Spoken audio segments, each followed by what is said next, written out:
జై శ్రీరామ్. రేవంత్ రెడ్డి ప్రభుత్వం అఘాయిత్యాలు, దారుణాలు, దౌర్జన్యాలు మరోసారి రుజువైనది. ఇవాళ ప్రజలు కాంగ్రెస్ పార్టీకి ఓటేసినందుకు సిగ్గుతో తలదించుకునే పరిస్థితి. ఇలా హెచ్సియులో జరుగుతున్న అన్యాయాన్ని ప్రశ్నించేందుకు వచ్చిన నన్ను తీవ్రంగా తోపుసెట్ ఆటోలో గురి చేసి మరి అరెస్ట్ చేయడం జరిగింది. మరి నేను ఒకటే అడుగుతున్నా, ఒక భారతీయ జనతా పార్టీ నాయకుడుగానే కాకుండా మరి ఒక ప్రకృతి ప్రేమికుడుగా అడుగుతున్నా, మరి ఇంత అధ్వానమైన పాలనలో మరి అలా మనుషులే కాదు హింసకు గురవుతున్నాయి. మరి నెమ్మలని కుందేళ్లున్నాయి హెచ్యులో, ఆ ఫారెస్ట్ లో జింకలున్నాయి, తాబేళ్లున్నాయి. చెట్లు నరుక్కుంటా పోతే ఇవాళ ఆల్రెడీ హైదరాబాద్ లో 50% పైన గ్రీన్ కవరేజ్ మొత్తం పోయింది. గ్రీనరీ మొత్తం 50% పైన తగ్గింది.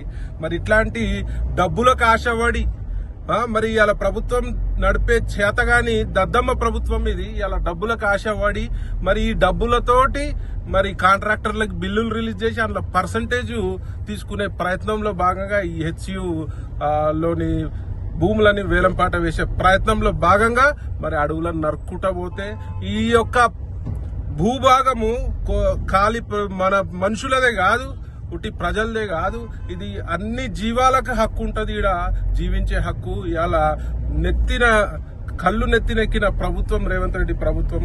నేను దీన్ని తీవ్రంగా ఖండిస్తూ మరి నెమలి శాపానికి జాతీయ పక్షి ఆడ నెమళ్ళు ఆర్తనాదాలు రోధిస్తున్నాయి. నెమళ్ళు మరి చెట్లను నరుకుతుంటే మరి వాటికి ప్రాపర్ గా పునరావాసం అన్న ఏర్పాటు చేయవలసిందిగా నేను డిమాండ్ చేస్తున్నా.